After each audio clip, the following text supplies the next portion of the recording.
जय माता दी। आप सभी भक्तों पर माता रानी की कृपा सदा बनी रहे। आज सुनिए चैत्र नवरात्रि के दूसरे दिन श्री दुर्गा सप्तशती पाठ का तीसरा और चौथा अध्याय। भक्तों, श्री दुर्गा सप्तशती पाठ के दूसरे अध्याय में आप सुनेंगे देवताओं के तेज से देवी की प्रादुर्भाव और महिषासुर की सेना की वध की कथा। महर्षि मेधा बोले, प्राचीन काल में देवताओं और असुरों में पूरे 100 वर्ष तक घोर युद्ध हुआ था। उनमें असुरों का स्वामी महिषासुर था और देवराज इंद्र देवताओं के नायक थे। इस युद्ध में देवताओं की सेना परास्त हो गई थी और इस प्रकार संपूर्ण देवताओं को जीत महिषासुर इंद्र बन बैठा था। युद्ध के पश्चात हारे हुए देवता प्रजापति श्री ब्रह्मा को साथ लेकर उस स्थान पर पहुंचे जहां पर कि भगवान शंकर विराजमान थे। देवताओं ने अपनी हार का सारा वृत्तांत भगवान श्री विष्णु और शंकर जी से कह सुनाया। वह कहने लगे, प्रभु, महिषासुर सूर्य, इंद्र, अग्नि, वायु, चंद्रमा, यम, वरुण तथा अन्य देवताओं के सब अधिकार छीनकर सबका अधिष्ठात्र स्वयं बन गया है। उसने समस्त देवताओं को स्वर्ग से निकाल दिया। वह मनुष्यों की तरह पृथ्वी पर विचर रहे हैं।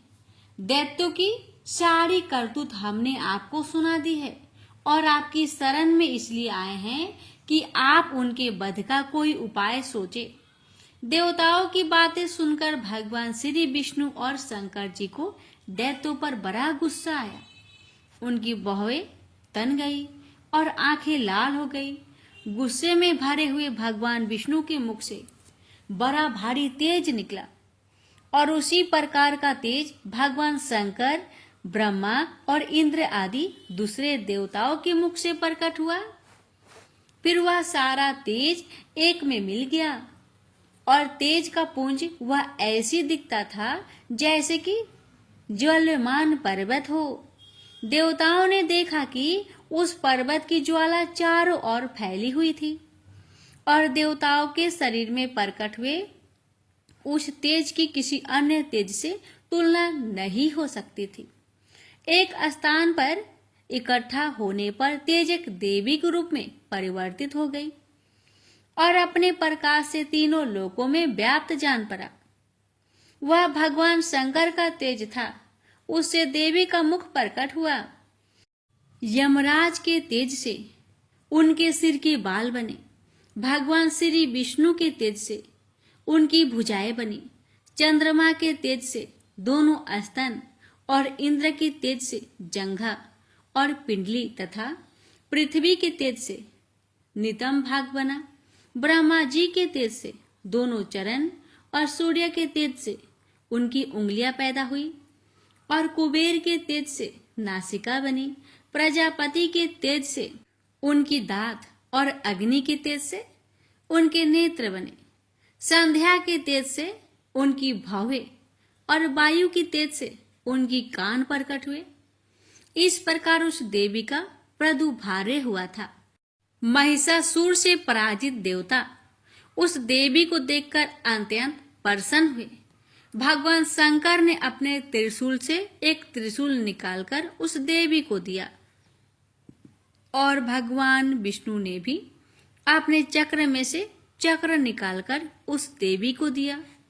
वरुण ने देवी को शंख भेंट किया। अग्नि ने उन्हें शक्ति दी। वायु ने उन्हें धनुष बांध दिए। सहस्त्र नेत्र वाले श्री देवराज इंद्र अपने वज्र से उसे उत्पन्न करके वज्र को देवी को दिया और ऐरावत हाथी का घंटा उतारकर देवी को भेंट किया। यमराज ने उन्हें काल दंड में से एक दंड दिया। वरुण ने पास दिए। प्रजापति ने स्फटिक की माला दी और श्री ब्रह्मा जी ने कमंडल दिया। सूर्य ने देवी के समस्त रोमों में अपनी किरणों का तेज भर दिया। काल ने चमकती हुई ढाल और तलवार दी तथा उज्जवल हार और दिव्य वस्त्र उसे भेंट किए और इनके साथ ही दिव्य चूड़ामणि दी। 2 कुंडल, कंगन, उज्जवल अर्धचंद्र, बाहों के लिए बाजूबंद चरणों के लिए नूपुर, गले के लिए सुंदर हसली और अंगुलियों के लिए रत्नों की बनी हुई अंगूठियां उसे दी। विश्वकर्मा ने उनको फरसा दिया और उसके साथ ही कई प्रकार के अस्त्र और अमेध कवच दिए, और इसके अतिरिक्त उसने उसे कभी ना कुमलाने वाले कमलों की मालाएं भेंट की। जल निधि ने सुंदर कमल का फूल भेंट किया। हिमालय ने सवारी के लिए सिंह और तरह तरह के रत्न देवी को भेंट किए। यक्षराज कुबेर ने मधु से भरा हुआ पात्र और शेष नाग ने उन्हें बहुमूल्य मणियों से विभूषित नागहार भेंट किया। इसी तरह दूसरे देवताओं ने भी उसे आभूषण और अस्त्र देकर उनका सम्मान किया। इसके पश्चात देवी ने उच्च स्वर से गर्जना की। उसके इस भयंकर नाद से आकाश गूंज उठा। देवी का वह उच्च स्वर से किया हुआ सिंहनाद समा ना सका।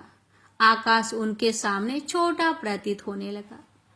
उससे बड़े जोर से प्रतिध्वनि हुई, जिससे समस्त विश्व में हलचल मच गई और समुद्र कांप उठे, पृथ्वी डोलने लगी और सबके सब पर्वत हिलने लगे।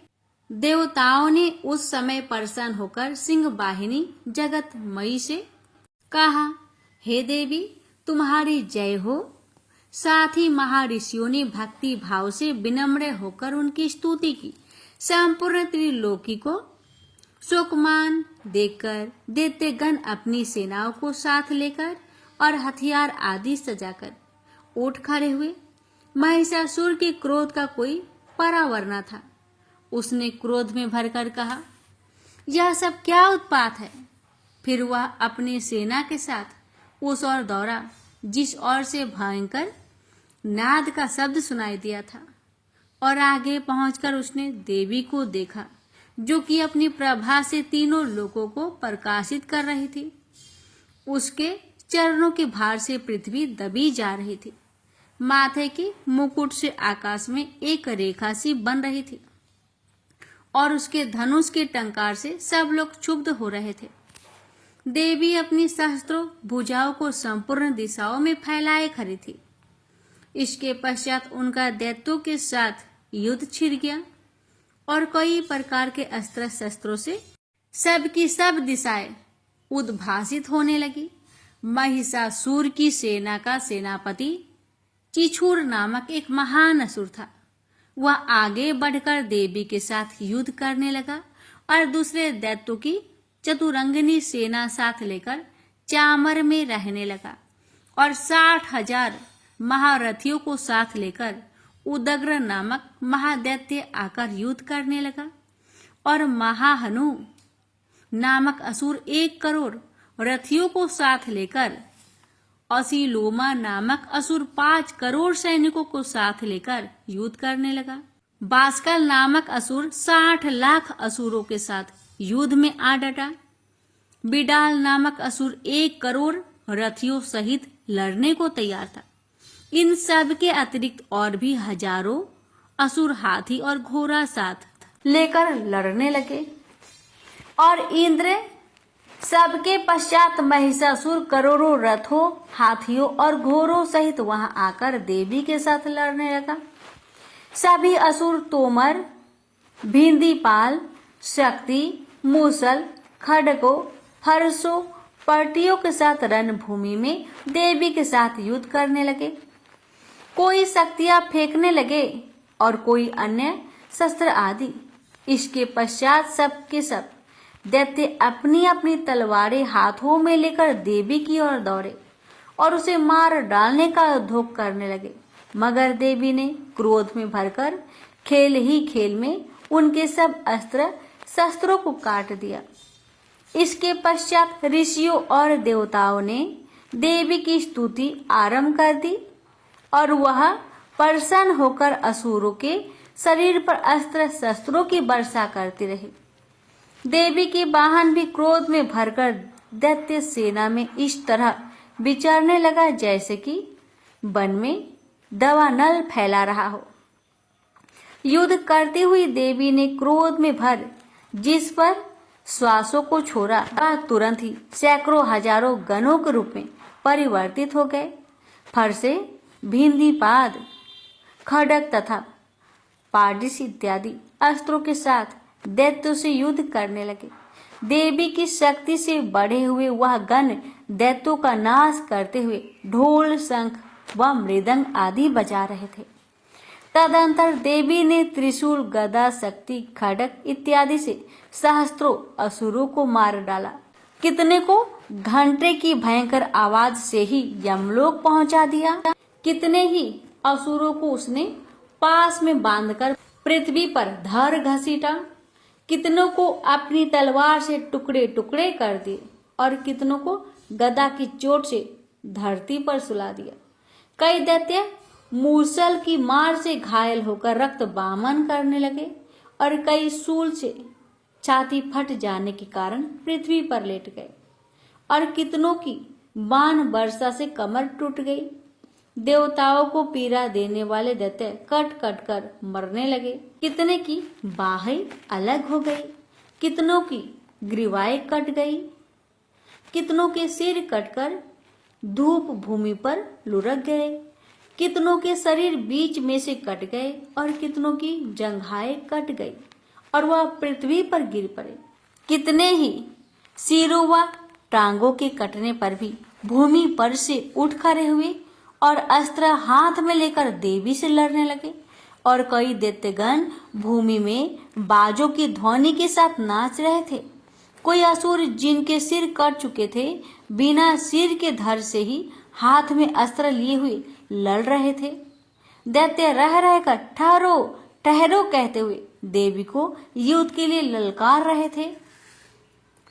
जहां पर यह घोर संग्राम हुआ था वहां की भूमि रथ, हाथी, घोड़े और असुरों की लाशों से भर गई थी और असुर सेना के बीच में रक्तपात होने के कारण रुधिर की नदियां बह रही थी और इस तरह देवी ने असुरों की विशाल सेना को क्षण भर में इस तरह से नष्ट कर डाला जैसे तृण काष्ठ के बड़े समूहों को अग्नि नष्ट कर डालती है। और देवी का सिंह भी गर्दन के बालों को हिलाता हुआ और बड़ा शब्द करता हुआ असुरों के शरीर से मानो उनके प्राणों को ढूंढ रहा था। वहां देवी के गणों ने जब दैत्य के साथ युद्ध किया तो देवताओं ने प्रसन्न होकर आकाश से उन पर पुष्प वर्षा की। प्यारे भक्तों, अब हम दुर्गा सप्तशती के तीसरे अध्याय की शुरुआत करेंगे। तीसरे अध्याय में आप रसपान करेंगे सेनापतियों सहित महिषासुर का वध की कथा। महर्षि मेधा ने कहा, महिषासुर की सेना नष्ट होती देखकर उस सेना का सेनापति चिछूर क्रोध में भर देवी के साथ युद्ध करने के लिए आगे बढ़ा। वह देवी पर इस प्रकार बाणों की वर्षा करने लगा मानो सुमेरु पर्वत पानी की धार बरसा रहा हो। इस प्रकार देवी ने अपने बाणों से उसके बाणों को काट डाला तथा उसके घोड़ों व सारथी को मार दिया। साथ ही उसके धनुष और उसकी अत्यंत ऊंची ध्वजा को भी काट कर नीचे गिरा दिया। उसका धनुष कट जाने के पश्चात उसके शरीर के अंगों को भी अपने बाणों से बीध दिया। धनुष घोड़ों और सारथी के नष्ट होने पर वह असुर ढाल और तलवार लेकर देवी की तरफ आया। उसने अपनी तीक्ष्ण धार वाली तलवार से देवी के सिंह के मस्तक पर प्रहार किया और बड़े वेग से देवी की बाई भुजा पर वार किया, किंतु देवी की बाई भुजा को छूते ही उस दैत्य की तलवार टूटकर दो टुकड़े हो गए। इससे दैत्य ने क्रोध में भरकर शूल हाथ में लिया और भद्रकाली देवी की ओर फेंका। देवी की ओर आता हुआ वह शूल आकाश से गिरते हुए सूर्य के समान प्रज्वलित हो उठा। शूल को अपनी ओर आते हुए देखकर देवी ने भी शूल छोड़ा और महाअसुर के शूल के दो टुकड़े कर दिए और साथ ही महाअसुर के प्राण भी हर लिए। चिछूर के मरने और देवताओं को दुख देने वाला चामर नामक दैत्य हाथी पर सवार होकर देवी से लड़ने के लिए आया और उसने आने के साथ ही शक्ति से प्रहार किया, किंतु देवी ने अपने हुक्कार से ही उसे तोड़कर पृथ्वी पर डाल दिया। शक्ति को टूटा हुआ देखकर दैत्य ने क्रोध से लाल होकर शूल को चलाया, किंतु देवी ने उसको भी काट दिया। इतने में देवी का सिंह उछलकर हाथी के मस्तक पर सवार हो गया और दैत्य के साथ बहुत ही तीव्र युद्ध करने लगा। और फिर वह दोनों लड़ते हुए हाथी पर से पृथ्वी पर आ गिरे और दोनों बड़े क्रोध से लड़ने लगे। फिर सिंह बड़े जोर से आकाश की ओर उछला और जब पृथ्वी की ओर आया तो अपने पंजे से चामर का सिर धड़ से अलग कर दिया। क्रोध में भरी हुई देवी ने शीला और वृक्ष आदि की चोटों से उदग्र को भी मार दिया। कराल को, दांतों, मुख को और थप्पड़ों से चूर्ण कर डाला। क्रोध हुई देवी ने गदा के प्रहार से उद्धत दैत्य को मार गिरा दिया। भिंदी पाल से बास्कल को, बाणों से ताम्र तथा अंधक को मौत के घाट उतार दिया। तीनों नेत्रों वाली परमेश्वरी ने त्रिशूल से उग्रासय, उग्रवीर्य और महामनु नामक राक्षसों को मार गिराया। उसने अपनी तलवार से बिडाल नामक दैत्य का सिर काट डाला तथा अपने बाणों से दुर्धर, दुर्मुख दोनों राक्षसों को यमलोक पहुंचा दिया।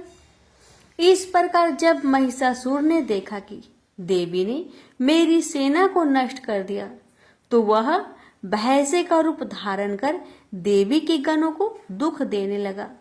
उन गणों में कितनों को उसने मुख के प्रहार से, कितनों को खुरों से, कितनों को पूंछ से, कितनों को सिंहों से, बहुतों को दौड़ने के वेग से, अनेकों को सिंहनाद से, कितनों को चक्कर देकर और कितनों को निश्वास वायु के झोंके से पृथ्वी पर गिरा दिया। इस प्रकार वह दैत्य गणों की सेना को गिरा देवी के सिंह को मारने के लिए दौड़ा। इस पर देवी को बड़ा गुस्सा आया। उधर दैत्य भी क्रोध में भरकर धरती को खुरों से खोदने लगा तथा सिंगों से पर्वतों को उखाड़ उखाड़ कर धरती पर फेंकने लगा और मुख से शब्द करने लगा। महिषासुर के वेग से चक्कर देने के कारण पृथ्वी क्षुब्ध होकर फटने लगी। उसकी पूंछ से टकारा कर समुद्र चारों ओर फैल गया। हिलते हुए सिंहों के आघात से मेघ खंड खंड हो गए और श्वास से आकाश में उड़ते हुए पर्वत गिरने लगे। इस तरह क्रोध में भरे हुए राक्षस को देख चंडिका को भी क्रोध आ गया और वह उसके मारने के लिए क्रोध में भर गई। देवी ने पास फेंककर दैत्यों को बांध लिया। उसमें बध जाने पर दैत्य का रूप त्याग दिया और सिंह का रूप बना लिया। और जो ही देवी उसका सिर काटने के लिए तैयार हुई, उसने पुरुष का रूप बना लिया। जो ही हाथ में तलवार लिए था, देवी ने तुरंत ही अपने बाणों के साथ उस पुरुष को उसकी तलवार ढाल सहित बीध डाला। इसके पश्चात वह हाथी के रूप में दिखाई देने लगा और अपनी लंबी सूंड से देवी के सींग को खींचने लगा और गरजने लगा। देवी ने तलवार से उसकी सूंड काट डाली। तब राक्षस ने एक बार फिर भैंसे का रूप धारण कर लिया और पहले की तरह चर अचर जीवों सहित समस्त त्रिलोकी को व्याकुल करने लगा। इसके पश्चात क्रोध में भरी हुई देवी बारंबार उत्तम मधु का पान करने लगी और लाल लाल नेत्र करके हंसने लगी। उधर बल, वीर्य तथा मद से क्रोध हुआ दैत्य भी गरजने लगा। अपने सिंगों से देवी पर पर्वतों को फेंकने लगा। देवी अपने बाणों से उसके फेंके हुए पर्वतों को चूर्ण करती हुई बोली, ओ मूर्ख, जब तक मैं मधुपान कर रही हूं तब तक तू गरज ले और इसके पश्चात मेरे हाथों से तेरी मृत्यु हो जाने पर देवता गरजेंगे। महर्षि मेधा ने कहा, यूं कहकर देवी उछलकर उस दैत्य पर जा चढ़ी और उसको अपने पैर से दबाकर सूल से उसके गले पर आघात किया। देवी के पैर से दबने पर भी दैत्य ने अपने दूसरे रूप से अपने मुख से बाहर होने लगा। अभी वह आधा ही बाहर निकला हुआ था कि देवी ने अपने प्रभाव से उसे रोक दिया। जब वह आधा निकला हुआ ही दैत्य युद्ध करने लगा तो देवी ने अपनी तलवार से उसका सिर काट दिया। इसके पश्चात सारी राक्षस सेना हाहाकार करती हुई वहां से भाग खड़ी हुई और सब देवता अत्यंत प्रसन्न हुए और ऋषियों महर्षियों सहित देवी की स्तुति करने लगे। गंधर्वराज गान करने तथा अप्सराएं नृत्य करने लगी। प्रेम से बोलिए जय माता दी। माता रानी आप सभी भक्तों पर अपनी कृपा सदा बनाए रखे। भक्तों, अब हम अगला अध्याय कल के वीडियो में सुनेंगे। देवी माता के आशीर्वाद आप पर और आपके पूरे परिवार पर सदा बने रहे।